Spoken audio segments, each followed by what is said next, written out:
Hey, welcome to Trucker Live. We are right here tonight, ready to get started. Let's get the intro rolling. We'll be right back. Don't go anywhere. Hang tight.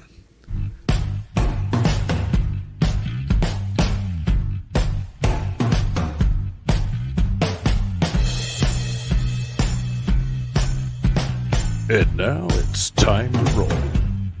Tune in and turn it on for Trucker Live on the Wentz Project TV YouTube channel.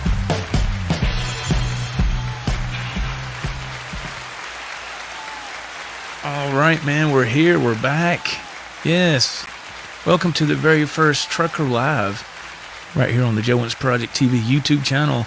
And you can see my guest, Mr. Slick Ricky Hoyle, owner-operator of Major Trucking. Rick, how you doing tonight, man? Good, Brother Joe. How you doing? I'm doing really well. Thank you for being here. We we got this operation going by the skin of our teeth, man. I had stuff to do today, and we ate kind of early, and I was out there on the couch, and I dozed off, and my wife woke me up at like 7. She goes, "You know it's 7 o'clock?" I was like, "Oh man, I need to get started." And, Get ready now. but yeah, man. So yeah, we went ahead and we made it. We made it. We're on time. We made it. So, man, I'm going to just start real quick by just giving a brief overview of I've known Ricky for a long, long time. He used to work at the dairy company where I still currently work, and I'm gonna let him tell his story. But that poor guy, he's in his shop right now. You can see that beautiful Peterbilt sitting behind him, and he's sweating. He says he's sweating something off. Look at that beautiful truck. Oh my God. But Rick, man, I'm going to let you take it away. Let you tell your story. You know, how you got in the truck and what piqued your interest in that, and why you're still doing it today. And so take it away, my friend. Well, where do I start? Started in 98, like 1998. Okay.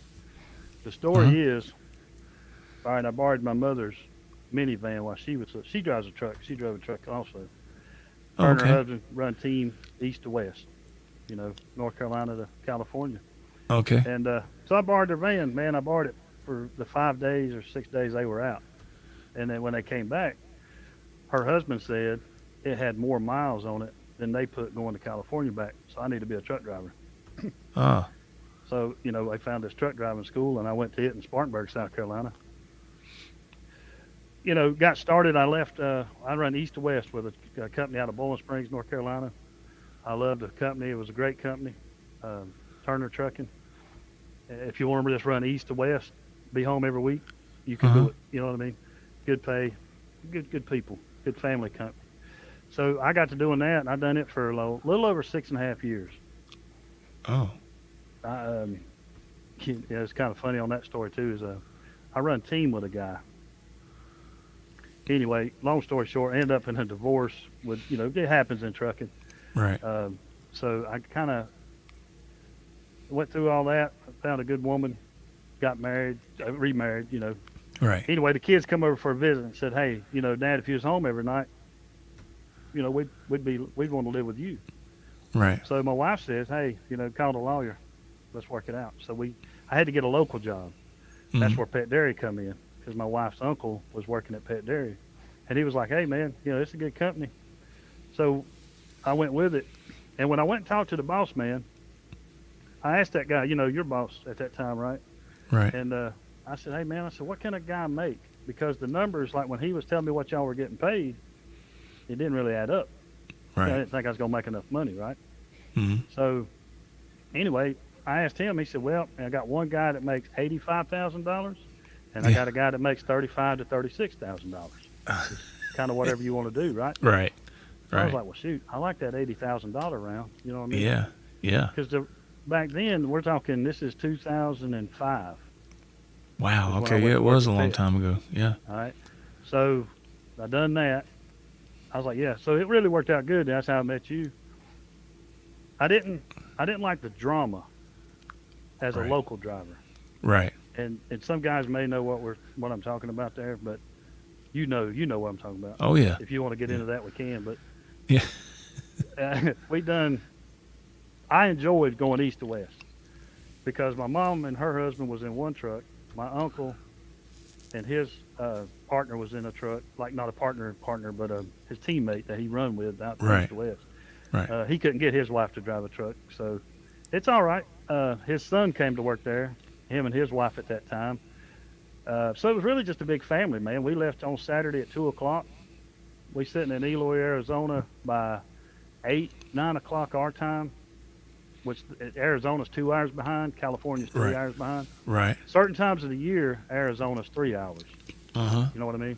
So anyway, it was fun for me, man. It was like when I left the house, I was slick.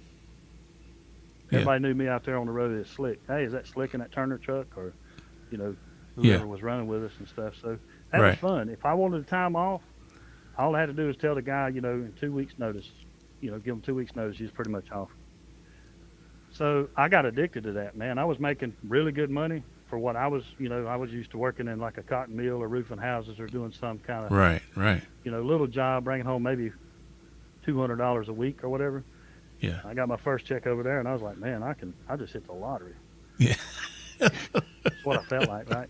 And then when I went, I went with Pet, and dude, I was stupid.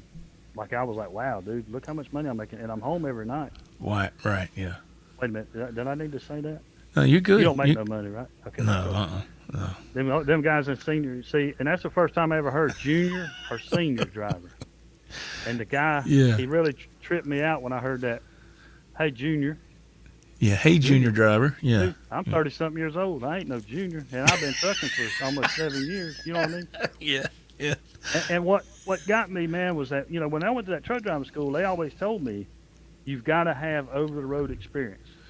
You can't have a local job until you spend time on the road. Right. So I thought, well, my mom done told me I'm going to Turner's anyway, right? Which I'd kind of worked for them on the docks, so I kind of already knew some of the people there.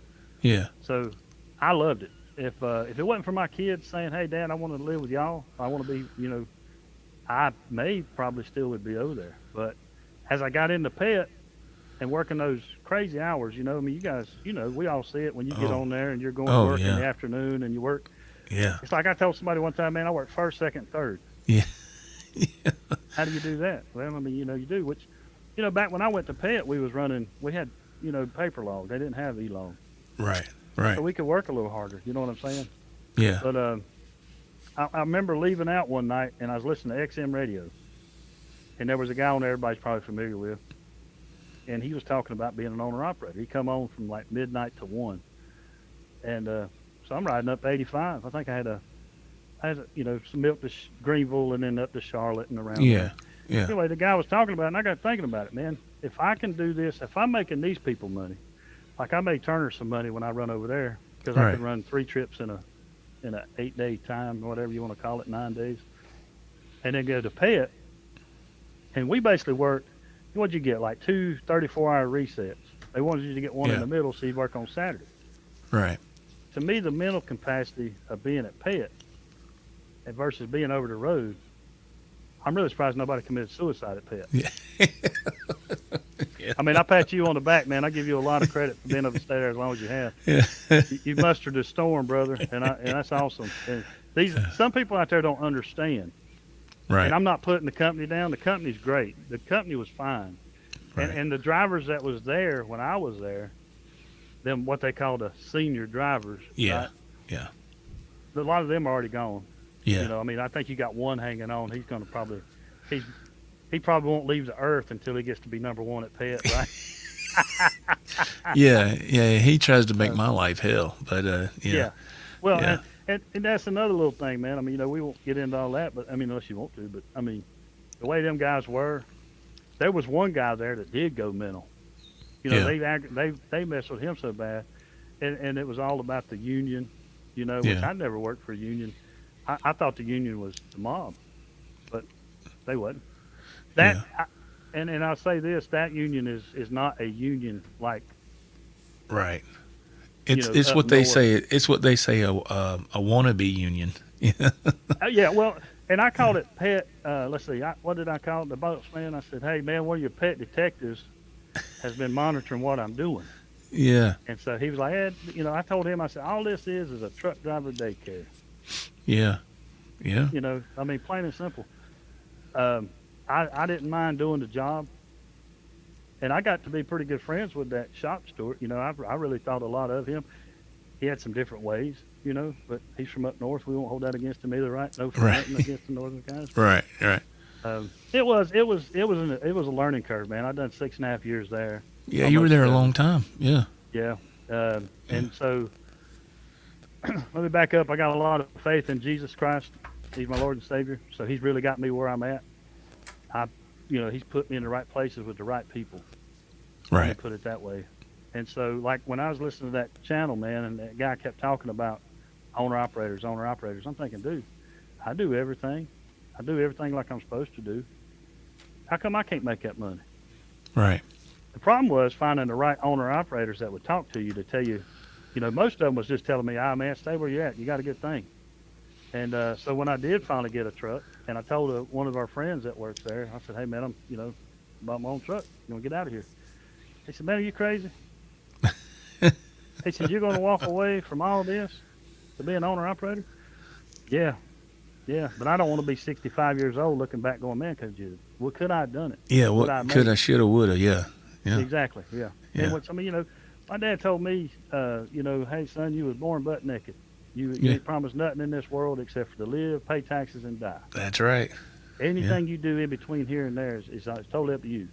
And I Right. never really got that to a lot, right? But whenever I started thinking about doing this right here, and so it's an addiction. I mean, it's a lifestyle for me. I love it.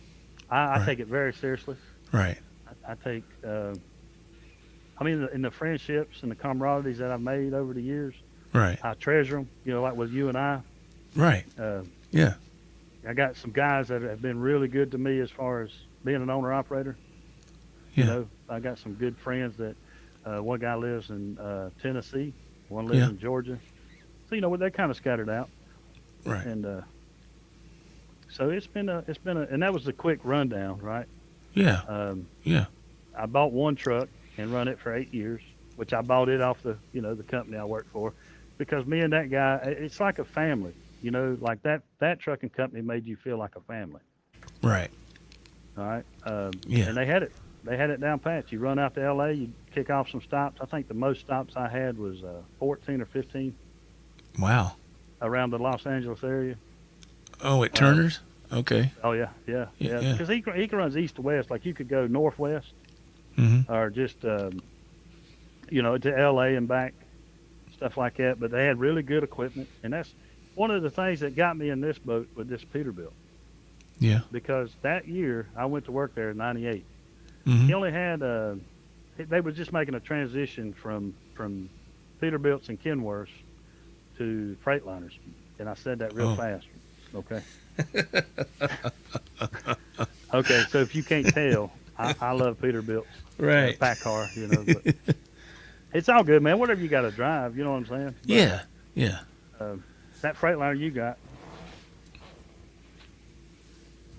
Yeah, it's a freight shaker, man. Yeah, it's Sorry about that, man. it's nothing. That's the only brand of truck I've ever drove. Well, Right. let me take that back. For the most part, Freightliner's been what I've driven all the time. But then, I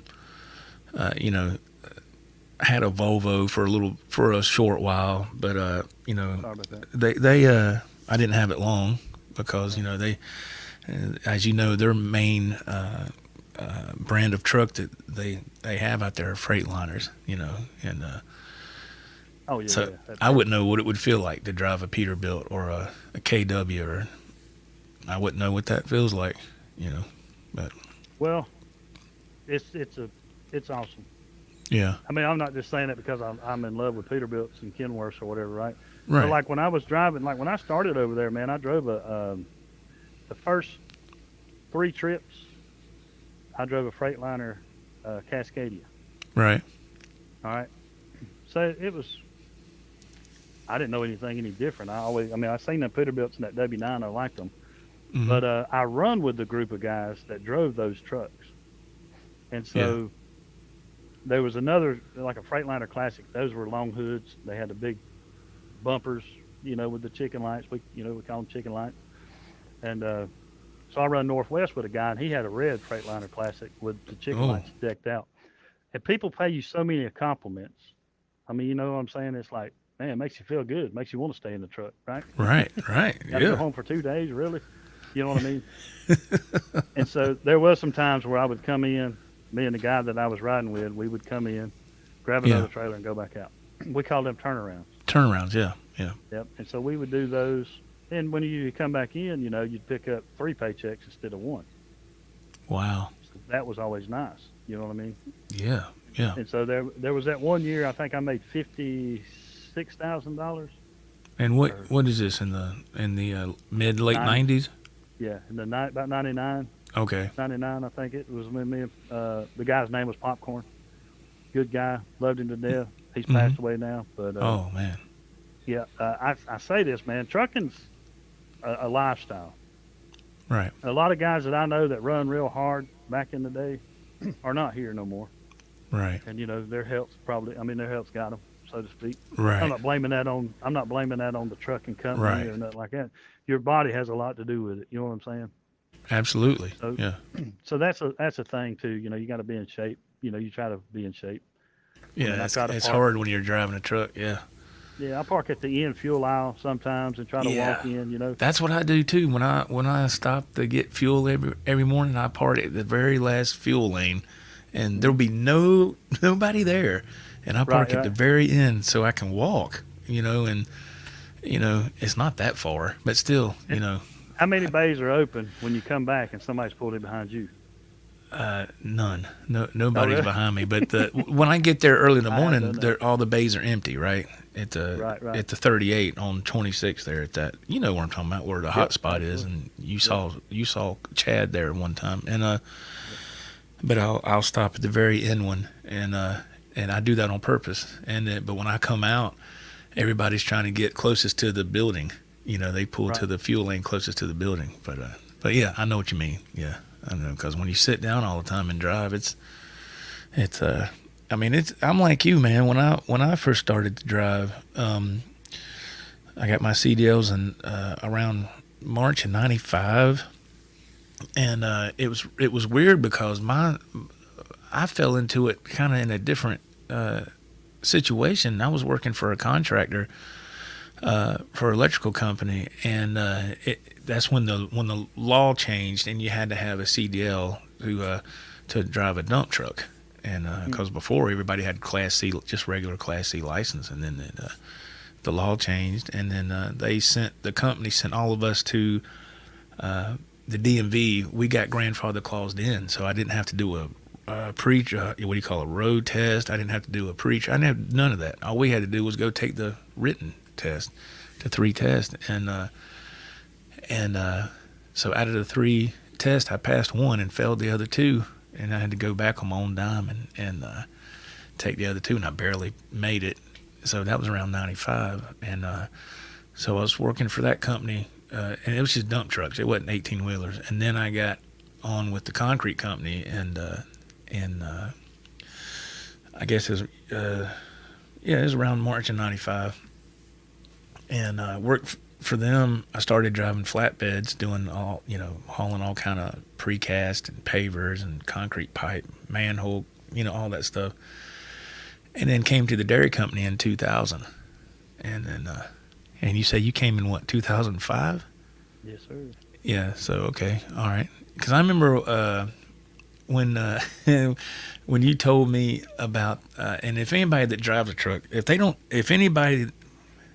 let me just say, if you're not familiar with this movie, I'm like, man, they need to go back and check this movie out. Ricky is the one that brought this movie to my attention. You know what movie I'm talking about. This was years ago. It was a movie called Big Rig.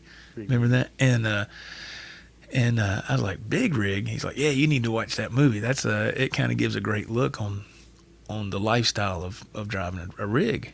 And I was like, yeah, man, let me check that out. So I remember I bought the DVD, and man, I fell in love with that movie. It was so cool. And then Ricky and I would talk about this movie like every night, because we were coming in about the same time at the dairy company to, he'd go take off on his route, and I'd take off on mine. But we would talk on the phone all night and all through the days. Hey man, that part in that movie, we talked about it, and but it was cool. It was awesome. But yeah, it was and that was a long time ago. I bet a lot of people don't even know nothing about that movie. Probably not. Yeah, they can Google it. You can hit it on YouTube. It's on Oh, there. you can watch it on YouTube for free. Yeah, I've actually. It was what, maybe was it about 2 years ago? I pulled it up on YouTube. It was there. Yeah. And I was like, there it I still is, got man. I The, was the like, DVD. You bought the DVD and give it to me. I was like, yeah, that's cool. oh I yeah, still that's got it. right. Yeah, Yep. yeah. I was, I apologize, man. I got your original picks. I still got your CDs and then picks, you give me your guitar picks. Oh God. I had a plan. I was going to have I've got my first logbook. Yeah. I've got the Turner jackets that we had that were, they were Oh wow. like Yeah. nice and See. silk. It looked like Burt Reynolds' movie, the Oh Smoking okay. the Bandit, kind Yeah, of like that, yeah. them jacket, or not Smoking the Bandit, but Cannonball Run.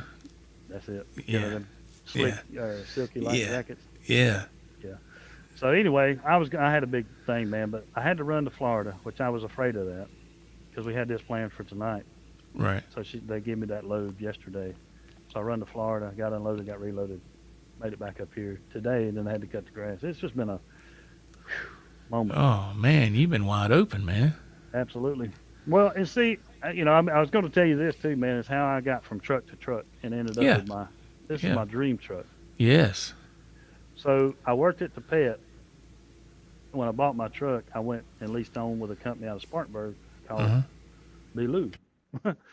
Right. It's because it's the way it's spelled, Belue.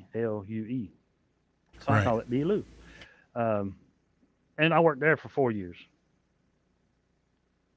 And technically, if I knowed what I know now, I wouldn't have stayed there, but maybe 2 years. Uh huh. Because I have my opinions on trucking, and everybody's got their thing, what they can feel comfortable with. Me personally, I buy a used truck, work my way up, buy a brand new truck. This truck Okay. is going to be 2 years old in August.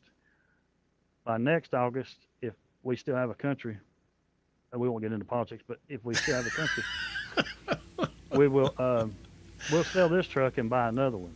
Oh okay. So I want to be on a 3-year plan. I want to buy new equipment every 3 years. Oh, okay. And there's reasons behind that, all kinds of good reasons. You know what I'm saying? But Right. fuel prices kind of kick you in the butt right now. That's how you know when somebody's dedicated, I think, because if they can keep a truck like this and still make it, But that's Oh, how I yeah. feel like. I give that all credit to God. I think God's just got a good Absolutely. foundation with me. But Right. when I was I was pulling for sure. I left Blue and I hauled furniture for a little bit, and the guys that do furniture, son, my hat's off to them. You ain't kidding, man. I'm telling you what's true, dude. Wow. I don't know Wait. how it is now that they got e-logs and stuff. I don't know how they do it. I'm glad they do because we all need furniture, right? Yeah. But I did that for about 6 months, man. That was out. That was no good. Yeah, that's some I didn't- hard labor right there, boy. Yeah, you make real good money going out, but you make like just fuel money coming back, and that just I like Oh. making a profit on Yeah. all the way around. So Right. anyway, I was I went with Sherwin-Williams hauling paint. That was decent, but you had to stay gone a little more. Some guys like that, and I don't have a problem with it to a degree, Right. but that's what I like about being an owner operator. If I don't want to stay gone, 2 or 3 weeks, 4 months or whatever, 6 months at a time, Right. I don't have to. Thankfully, I don't have to. But I was down in Florida at Wildwood, and this guy, I wish I could grab it, but it would be rude. But anyway, this guy was sitting, and he had this stretched out truck. It's like, I think it was 306-inch wheelbase or 309. Wow. I mean, it was lit up. I was at the other truck stop across the street, and I wasn't planning on going to that truck stop at all. I was just going to get up, do my pre-trip, and throw my trash away and run on, right? But, man, and I'd been praying, asking, God, should I do something else? Because it was kind of getting to me of the way that was running. Right. So I pull over here to this guy's truck, and the name of his trucking company was Faith Trucking. Okay. And I thought, wow, man, and I told him, I said, dude, I love the name of your trucking company. Yeah. Said, all right. I said, you mind if I take some pictures of your truck? And he says, no, go ahead. Wow. But later on, I took pictures. He had lights all up under his truck. So I'm taking pictures. I'm crawling under the trailer taking pictures, right? I still got them pictures, by the way. But I get up there and introduce myself. His name is Jack Norton. They look, you can look him up, Jack Okay. 325. He's got a TikTok. He don't do YouTube or nothing like that. But anyway, he's pretty good. I mean, he's a good, godly man. He's got good. He's helped me out a lot. Like he's given me a lot of good advice about, he's the one that got me to buy a new truck. Now, He's is like, this "Man, when you've you? had that Is this when? I don't mean to interrupt you. Is this when you were at Turner Trucking, or was this when you were at the This dairy is after, company? right. I done left the dairy company. I done went to Blue. Oh, I went to okay. Sherwin-Williams. Okay. And I run from Reno, Nevada to Winter Haven, Florida. Okay. But I So run, you were in your like, KW, right? yes, I was Yeah. in that Kenworth. Okay. I Yeah. I guess I should tell you that too. I started out with a '07 Kenworth T600 Right. C15 Cat, 475 horsepower, but it was a house. I love that truck. Hope my Peterbilt buddies don't watch this, but no, I'm just kidding. It was a good truck. It was a good foundation truck that I was, the Lord had blessed me with to be able to do that, to get started, to get my feet wet. And like I said, Turner Trucking, that man, he's like a dad to me. Right. A Yeah. grandfather, I mean, Yeah. he kind of took me in, and I just love trucking. He got me. I don't know how to get a load and just drag my feet. Right. We Right. we always got our loads and we just run, man. I mean, Yeah. we would make it from Bowling Springs, North Carolina to LA in 36 hours. Wow. And everybody can say what they want to, but I run it. I know it. Dang. The trucks run 82 mile an hour at that time. Oh yeah. We didn't hit the brakes. I've got tickets to prove it. Didn't pay me any more money. Wow. Oh, Didn't pay me any more money, but I mean, it was a Yeah. lot of fun. When you Right. go into California and a lineup, Yeah. and you got this old guy that comes on the radio talking about, "Hey boys, look out! They're in that left lane. They're pounding the ground. They got their ears peeled back." It Yeah. gives you goosebumps. It makes you Yeah. want to go run to California. You know what I'm saying? But the speed limit in California is 55 for Right. trucks, Big all the rigs, way yeah. across. Wow. That's a Yeah. communist state. And I'm Yeah. not getting into politics. No, but no, I agree. I've always heard don't drive there. Yeah. I'll give you a thing like in Texas. Texas used to be 55 at night, 60 during the day for trucks. Wow. I didn't know that. Okay. George Bush Jr. was the governor of Texas. When he decided he was going to run for president, speed limit went up to 70 during the day and Oh. 65 at night. Oh, For wow. trucks. And it's Okay. still like that today. Well, I think they done away with the split at night, to be honest with you. It's been a minute since I've been over there, but I think they done away with that. Oh. But just the camaraderie of running with people. We had Yeah. this thing. I don't know too many people know about these things anymore, but they're little boxes. I wanted to show you mine, but it's called a Yeah. CB radio, Yeah. and it works cool. It's beautiful. I wish I had one to show you right quick. It's amazing. If you go and watch that Smokey and the Bandit movie, Yeah. check that out. Yeah. Convoy, Yes, sir. stuff like that. If you'll notice, when them guys get in and out of the trucks, Yeah. they got like shoes on. Yeah. Yeah. Not flip flops or yeah. Not sandals and flip-flops, Yeah. right? They're actual truck drivers. Yeah. Yeah. No, but it's all good. But you were saying you talked to the guy with Faith Trucking. You were at there, Yeah. and I kind of made you change direction. Right, So yeah. when you Yeah. talked to him, what happened? So I just asked him about being owner operator in your own authority, and he said, "Yeah, I wouldn't have it no other way." And he asked me, he said, "You believe in Jesus Christ?" I said, "Yes, sir." He said, "What you waiting on?" Sealed the There deal you right go. there. Wow. And he did sell me a 48-foot spread axle trailer, which was really nice. It was real awesome. Oh. But the problem is when he run the truck in 2000, Uh-huh. people loaded it. In 2016, 17, they wouldn't load it. It was Huh. a struggle for me to get it loaded. So I ended up having to sell that trailer Oh, I remember that. and, Yeah. and buy the trailer that I have, which Right. I really regret ever selling that trailer. I wished I'd have just kept it. But I mean, at the time, man, I'm just getting started. So I mean, I Right. was really hurt. Yeah. But Yeah. that guy he's a awesome, he's an awesome brother to me. A brother in trucking, a brother in faith, a brother. I mean, he helps me a lot with information, and which, a lot of other people help me with information too. I don't know everything, man. I'm just kind of winging a prayer, so as they say. Yeah. Yeah. 18 gears in a prayer, I guess we'll Yeah. call it that. But I love it, man. I mean, it's my life. I would much rather do this. How should I say? I'd rather do this than do anything else. Yeah. Yeah. It's my dream. It's my life as far as trucking. Yeah. Yeah. Like we've talked about these points before, but the audience is not familiar with what we've discussed. But I remember telling you when we first started talking, when I first started to drive, I was like, wow, this is a whole lot different than what I was used to. Growing up as a young man, doing manual labor jobs and digging ditches and pouring concrete and burying cable in the ground and PVC conduit and all that, and then going from dealing with the weather and you were always dirty when you got home from working outside and all that. Then I started to drive, and I was like, why didn't I do this a long time ago? Because I don't want to give the wrong impression, because driving it's not for everybody. It's like my dad was a lineman for the power company for 37 years, and I tried to do that, and I couldn't do it.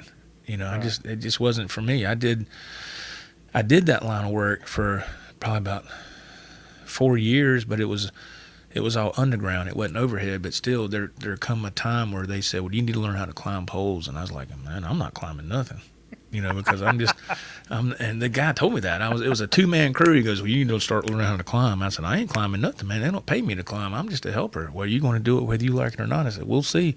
And then I quit, Yeah. So I don't do heights, man. But when I started driving, it was just and I saw real quick why people, if you're cut out to do that type of work, I saw where it fits you like a glove. If you can handle, if you can accomplish those hurdles that just come with that type of work, if you can adapt to that, it's I love it, man. It's do I want to be in a truck all the time? No, of course not.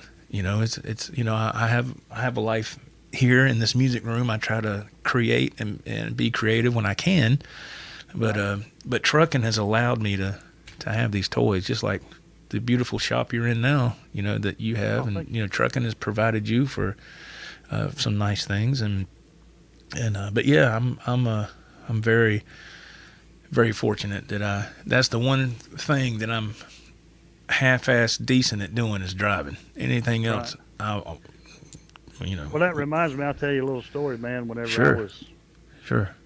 what was I, 19? Trying to think exactly. You got to forget. Well, I might have been 20. I must have been 21, right? Because me and 2 other buddies, and I got a cousin that lives down. I got 2 cousins that live down in Georgia, and one of them got into doing tattoos.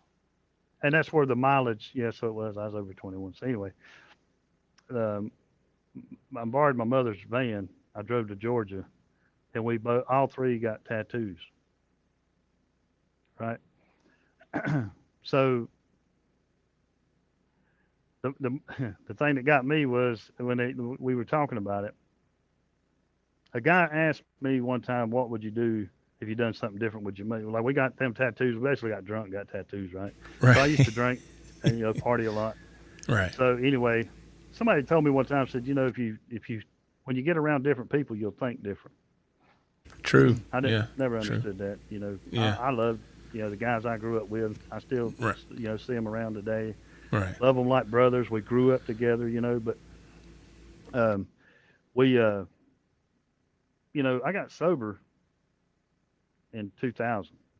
Oh, okay. I quit drinking, smoking, cigarettes. Right. Right. Right. But when I got into trucking, we was going out across Louisiana or Mississippi, and this guy asked me. He says, "Hey man, what would you do with your money if you didn't buy beer and cigarettes?" I had no clue. This was in '99. Wow. Okay. I said, "Man, I got no clue." Today, I can say, well, what it done was I paid for a lawyer to get custody of my kids. Right. I bought a house, 2 acres of land, right? Yeah. So it put me in a different mindset, which I believe God just blessed me with a wife that gave me, it pushed me. You know, she's like, hey, Right. we'll do, Right. we can do that. You know, I say we because I feel like in a marriage that's what it is. That's right. It's a team. That's right. Yeah, and that's biblical. You know, Yes. the Bible says to Right. take your wife and you become one in His eyes. So That's the way right. I look at that. Yeah. But in trucking, man, trucking. I mean, like I said, it's been a blessing with trucking because I've been able to. It's provided me with money that I've never had before in my life. There you go. Yeah. As an owner operator, I love it. I mean, you know, there's things, man. I mean, fuel's eating me up right now, Right. but that's just part of it. It's just part of Yeah. it. The tires are still eating you. The cost, mechanics, Right. the mechanics, you know, are charging so much. And it'd be different if the guy turning the wrench was getting the money, but he ain't. Right. yeah. Yeah. But Now- I'm not knocking none of that, right? I'm right. just saying. Right. Go ahead. I was just going to say, right now you're doing, aren't you doing like a dedicated run without really exposing anything? But aren't you on a dedicated thing right now? Or No, you just, I'm just doing power only, really, and oh, so you're pulling their stuff? yeah, wherever they want to go. Yeah, I've got a dry van trailer. And Yeah. I would really, really love to be able to get into the reefer side of things. Oh, not- okay. You know, not for the fame or glory or money or whatever. It's just Yeah. that's what I started out with. I was Right. doing reefer for well, at Turner's I done reefer, at Pet I done reefer. Right. I got into dry van. I got my truck in June, the end of June 2011. Yeah. Yeah. The first load I pulled was July the 4th week, I guess. Oh, It wow. wasn't July 4th because everybody's closed, right? But it was that week. Right. And I remember being in Birmingham, Alabama with a load of tires, and I had to unload the tires by hand. Oh, good And Lord. it's 100 degrees in In Birmingham. that trailer, yeah. And yeah. the trailer's hotter than that, probably, yes. right? Yes. And so, it is. Yeah. Man, I'm sitting there, I'm thinking, I have messed up. This is not where I need to be. I'm an air conditioner guy. Just like you. Yeah. You know, I done the construction thing for a while. You know, I worked in a cotton mill at first. You know, I Oh, went to Lord. work. Actually, Yeah. my grandmother on my mother's side was working at a cotton mill up in Maiden. So I went up Okay. there and got a job with her. And that was cool because I was working third shift with Grandma. She's cool. Yeah. You know, God rest her soul. I loved her. I Right. loved working with her. I loved being around her. She was just, cool. And so, done that for a little bit. But when I got into construction, I thought I'd really like that, which I did for a little while, right? But man, Right. like you said, the weather. I can remember it was sleeting one time.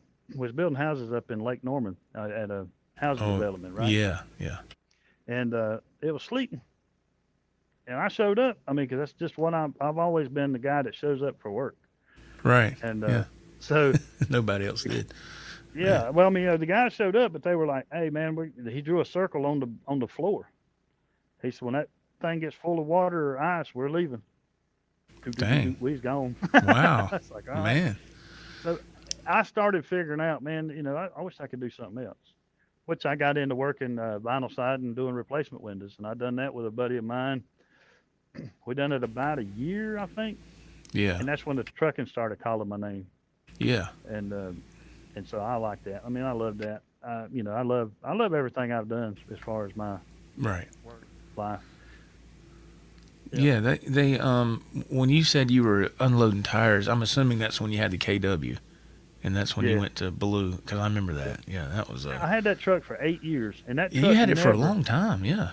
Yeah, when I bought that truck, it had 800,000 miles on it. Wow. I put over 1.4 million on it. Good Lord. When I got it, it was a good truck. It was a solid truck. The only thing I really had to do to that truck, water pump, just a few little things. I never Yeah. really had to do a lot. No to big it major never laid- repair. No, it never laid down on me. When it hit 1 million miles, everybody that was in trucking, except for the guy I bought it from, Yeah. Yeah. said, "Man, you need to rebuild that motor. Yeah. I You need to remember. rebuild that I motor." remember you told me people were saying that. Yeah. If I had to do it over, I'd have run that truck till it blew up, and then put a motor. Because I don't think I'd have. I remember you had had that truck for a while, and I remember I was getting off work early one morning because I've been working nights for over 10 years now, and it doesn't seem that long, does it? Man, it's crazy. But yeah, I've been working nights for over a decade. And I remember we were on the phone, and you said, "Well, I'm heading home. I'm in the neck of the woods." And but you came bobtail. You bobtailed into the Penske parking lot, and you had just went to the Blue Beacon, which for people that don't know what that is, that's a truck wash. Blue Beacon's a car wash for big rigs. And you pulled in there, and then that KW, not the Pete, but the KW was shining. And I said, "Man, look at that truck." And it was all lit up, and you let me go in there and check it out. I said, "Man." And it was just to see that, as opposed to, being in a freight shaker, and seeing an actual rig that you could customize, and that's the part right there I would just, I would love, because, look, there's ups and downs to whatever you do. Like with being an owner operator, you got a lot more expenses that you have to deal with. You have a lot more paperwork, a lot more numbers you have to deal with. With my job, being a company driver, I don't have to deal with none of that. When I shut off that key at the end of the night, it's their problem, But, That's right. but it's all in what you want. That's what I love about trucking, because there's different things that can cater to different people's needs. It's not just, well, you have to do it this way, and that's it. No, not really. If you want to drive for a company, you can. If you want to try to be a owner operator, if you want to do a lease purchase, you can do that. If you want to buy your own truck, you can do that. There's all kind of avenues. And but I've always been fascinated. I've always been fascinated with being an owner operator. Because at one time I was seriously going to maybe think about doing that. And then I remember talking to you about it, and you was like, "Well, you got to get insurance. You have to go through all these hoops." And I remember I signed up for that. It was right when the spot market was doing really good, I guess a year or two ago or whatever. And I remember I dialed it up on the computer, and they gave me a quote, and I was like, "Oh my God." I was like, "Man, I can't do that and then get a truck." Because I was really going to get a truck. Everybody and their mama was getting trucks. And there was a place in Gaffney that you might know. I can't remember the name of it, but they sell used trucks, and it was online, but their trucks looked like crap. They would get them trucks in, and they wouldn't have them in long, and somebody would buy it, and they'd be gone. They had. That's who I sold my second truck to. I can't remember the name of that place. I can't either. But it's right there off 85. Yeah, it's Ain't that the one you're talking about right there by where the Peach is? I think so. I can't remember the name of it, but all their trucks, they looked like they weren't even washed or nothing. And they'd have them on the for sale online, and I would look 2 days later, and the truck I was maybe interested in was gone, because people were buying trucks left and right. And I was like, "Dang, man." I had a little bit of money, not a lot, but I had just enough. I said, "Well, if I get this truck, it's going to be used, and there's no warranty, there's nothing." And to me, I just like, man, I've been at the dairy company for over 20 years. I've been there a long time, and it's kind of a it's just, I don't know, man. I've been there so long, I decided just to kind of ride it out. Now you're looking at 23 and a half years I've been there. So isn't that crazy? So now you're knocking on the door at 25. So it's like, man, So you're I don't number think one, right? I don't think I need to leave to go anywhere right now. I said you're number one, right? If you're, as far as seniority goes, yeah. Yeah. I don't never talk about that, but yeah, but I am. But yeah, it's But that's good though. You earned that badge. You know what I mean? Like yeah, well, that's true. That's something. If you want to earn your spot on seniority, you have to put in your time. Right. Yeah. Let's see. Terry Himes, hey man, he's in the chat. He says, "I used to haul steel into the Timken. plant in Gaffney." Oh wow, okay, Mr. Himes. Hey man. He's a flatbedder. Yeah, flatbedder. And Andrew Knox is here. Hey, Andrew, I'm glad you got your guitar fixed, man. He sent me pictures, and it looks really awesome, man. And Miss Andrea is here as well. She said that her father was a truck driver, and he hauled produce. That's Yeah. that's awesome. Andrew Knox, yeah, he is a fellow South Carolinian, and he says he remembers the Big Peach off 85, Gaffney, and he's a Floridian now. He lives just where you come back from there, Slick. Oh, really? He moved to Florida not long ago. I think his wife got a new job down there, so they What part they of Florida moved. is he living in? I don't know if he wants me to say, but Oh, okay. Yeah, I didn't think of that. North it's, side or south it's side? it's on the north side. It's not Okay, I that. got you. Yeah, it's on the north side. He's not. I was just kinda- thinking of what we were talking about the other night. Yeah. Cut you off. Oh well, there he put it right there. Okay, Andrew's put. He is in Gainesville. Gainesville. Yep. I Okay. just delivered down there. Okay. PFG. Andrew says y'all deserve way more credit than y'all get. Y'all keep this country moving. Thank you, Andrew. I appreciate it, man. Yeah. Thank you. Yeah, it's like I said, and nowadays, trucking companies. I'm speaking just from what I've noticed where I work, and I'm not an expert at anything, but I'll just speak for the company I work for. They're grabbing guys right out of school, and they man, if you went to the parking lot where we park our rigs at the end of the shift, you look at, and a lot of these are new trucks, Rick. You'd see the damage on these trucks. The bumpers are all messed up. There's yellow paint on the sides of the truck where they've hit these yellow poles or they've scraped something. We've got brand new trailers there, brand new reefer trailers, and you look on the side and they're all scratched up where they don't know how to back in, without scraping something or whatever. They just, and I'm like, how did they get a job? How did they get their CDLs, man? That's why the guy told me in the truck driving school thing, hey, man, go over the road, get your experience. And then I'm Yeah. when I went to work at PET, that's the first time I'd ever heard that nobody went over the road. I Right. Yeah. think there was like maybe a handful of guys that were over the road. But what shocks Right. me about that is that the guys that was over the road that didn't do like trucking stuff, like they pulled into a Penske or a Ryder and got them to check the oil. Yeah. Hey man, I'll- I've and I I've will- lifted every hood I've ever driven. I'll be totally honest with you. I'll be totally transparent. For years, I was one of those guys because, when I was still working first shift, if that's what you want to call it, you would pull in, and you know how this worked. You'd pull into the shop and you pull on the fuel lane, and the person will come out and open your hood and check everything, and they fuel you up, and then you go park, do your paperwork, and go home. I was that guy for years. And then I remember, and it wasn't that long ago. I guess it was about I don't know, within this past decade. I remember the first time I went to the truck stop to get fuel, because they gave everybody, now we all have fuel cards, which we never had that before. But now we have fuel cards. And, of course, if you fuel somewhere else out on the road, you get paid to fuel.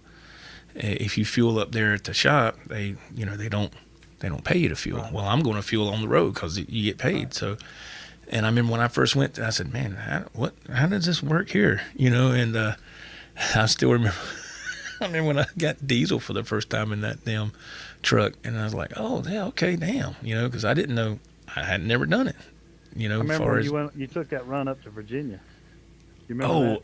Oh, You yeah, stopped that at was, the truck stop just to take a oh, shower. yeah, you and I met up at the, I was on the way back, right? Yeah, I was on the way back from Richmond. Yeah. You just wanted to be able to go in there and take a shower to see how that, how that Yeah, works. because worked out. I was on the There's nothing wrong with that either, Joe. I'm not saying that to be. No, disrespectful to no, anybody no, that ain't I never was- been over the road. no, I I feel get like it. I got get it. abused. No, I remember. Yeah, I remember because we met up. What truck stop was that at? Do you remember? I can't The remember. Flying J in Hall River, Okay, North Carolina. okay, and 40. because I think because I was at the point where I couldn't. I was done for the night. I couldn't drive no further. I was done, and then and you we were on the phone, and Ricky met me there at the truck stop, the Flying J, or they say the Flying Hook, and met me there, and Ricky had two I don't know, but at the time he had 2 shower credits, and I remember you said, and I said, well, that'd be great, man, because I haven't, I mean, I'm not going to get home tonight. And he goes, here, you can have one of mine. And I remember we went to the restaurant and we ate, and we got done and we did our thing, and then went back out to the truck. And Ricky said, well, I'm going to roll on because, you know, I don't have to stop. And I said, cool, man. So, but yeah, that was wild, man. It was really cool. And it's a good experience. That's kind of one of them things where I say too, man, we have a beautiful country, and people need to, if you're going to drive a truck, go see it. You're getting paid to see it. Yeah, that was one of the advices the guy gave me when I first started.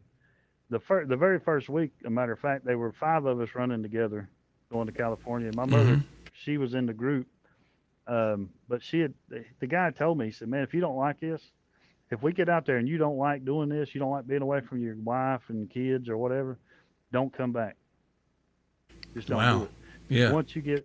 He said, once you get the diesel in your blood, you won't want to do anything else. That's right. And dude, that was the truest statement I think I've ever heard. But it's like I remember a guy used to say all the time, hey, you need to enjoy this. Right. So I mean, if we got laid over in L.A., you know, we would just go do stuff. I can remember one time the rear end went out of the truck. Oh no. And the guy I was riding with, he called the boss man because he was lead driver, you know. And he called him and he said, hey, you know, we're gonna go rent a car and go to Hollywood.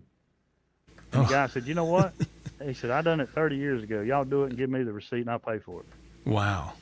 And I thought, wow, really? So that's how, you know, we went to and we walked down, you know, where the stars are and all that. Yeah, the guy comes up, yeah. And John Wayne's feet are not as big as mine. I was shocked. But the Duke. Yeah, that's right. So we were standing there, man, and this guy comes up and says, hey, would y'all like to be on a TV show? What? We thought it was a gag, right? We was like, you know, what kind of TV show? And at that time, and this is like 1999, I think, the TV show Jessie was on. Which is Christine Applegate, the girl that played on Married with Children. Bundy. Yeah, Married with Children. Yeah. So, you know, that was her TV show, and we were just like, you know, well, we get to go be part of the live audience. So we went and done that. When we come back up there, we had another thing. Hey, you want to go see Rosie O'Donnell? Oh, is it Rosie O'Donnell? Well, she had a talk show back then, yeah. Rosie or whatever, right? The one, you know, her TV show's not canceled but canceled. You know what I'm talking about? I got the name right. Yeah, so anyway, you're right, Rosie. On her TV show. Yeah, and Queen Latifah was on there. Oh, okay. And so before they start the show, they ask these questions. And so the co-driver nudged me and he said, tell them you're trying to quit smoking. Like, man, I ain't trying to quit smoking. He said, but tell them that. We'll get on TV. You know what I mean? So I said, raised my hand. I said, I'm trying to quit smoking. And that guy was like, okay, you know, and somebody else said something. So when she came out, at that time, she was trying to quit smoking. So she was like, who said that? Who said they was trying to quit smoking? Oh. I was like, that's me. And she's like, well, I'm trying to do it too. She said, when's the last time you smoked one? Me being the guy that don't lie. I said, this morning. Stupid. You know, but anyway, everybody just got a good gag out of that, and I got a kick out of it. And I got that on tape somewhere, VHS. Yeah. I was on the show. But it's just the experience of doing stuff, man. I mean, we set up things where we could run to Tombstone. Everybody's familiar with history at all. We went to Tombstone where they had to shoot out at the old Cake Corral. I got some pictures. We all got pictures made where we were dressed up in. I was a Doc Holliday and cowboy stuff. Yeah, exactly. Yeah, it's like I said. I wouldn't trade them years for nothing because I got to spend all that time with my mom. Absolutely, yeah. That was pretty cool trucking. Absolutely. Terry Holmes chimes in with a comment here. He says that he said flatbed back then in the late 70s. He said and then he did some freight box work. He hauled hazardous waste off the East Coast in a coal bucket. He said he spent the last 32 years hauling cryogenics in a trailer. He said he is now retired. Mr. Hans, congratulations on your retirement, sir. Mm-hmm. And thank you for keeping those wheels rolling for America. Awesome. There were some good times in trucking too. Not the trucks wasn't the greatest, I don't guess, was they? Yeah, but I've always, I still remember, and I know you do too. I still remember when diesel was cheap.